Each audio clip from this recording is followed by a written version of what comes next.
बहुत इंपॉर्टेंट होती हैं, तो इसलिए डेफिनेशंस को आपको अच्छे से याद करना होता है, ठीक है। तो फार्माकोकाइनेटिक्स की डेफिनेशन क्या होगी? The actions of the body on the drug is called pharmacokinetics, ठीक है। तो मैंने पहले बताया था कि आपके पास ड्रग का इफेक्ट जो बॉडी पे होगा वो फार्माकोडायनामिक्स होगा, और बॉडी का इफेक्ट जो ड्रग पे होगा वो फार्माकोकाइनेटिक्स होगा। इसके हम स्टडी ऑफ एडीएमई भी कह देते हैं। ए से एब्जॉर्प्शन होता है, तो एब्जॉर्प्शन क्या होगा आपके पास?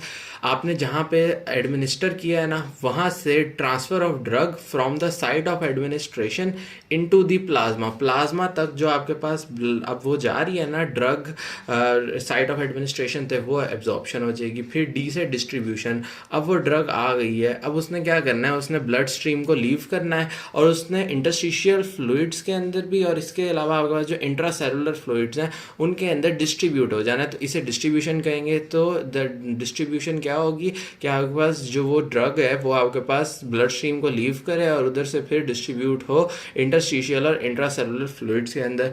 फिर क्या होगा आपके पास? अब वो जो ड्रग है ना वो उन फ्लूइड्स में चलेगी, अब वो वहाँ से आपके पास लीवर में जाएगी, या फिर आपके पास डिफरेंट किडनीज वगैरह में भी जा सकती है, और वहाँ पे उस ड्रग को क्या करेंगे? ट्रांसफॉर्म किया जाएगा। उसे बायो ट्रांसफॉर्मेशन कह देते हैं, या उसे मेटाबॉलिज्म कह देते हैं।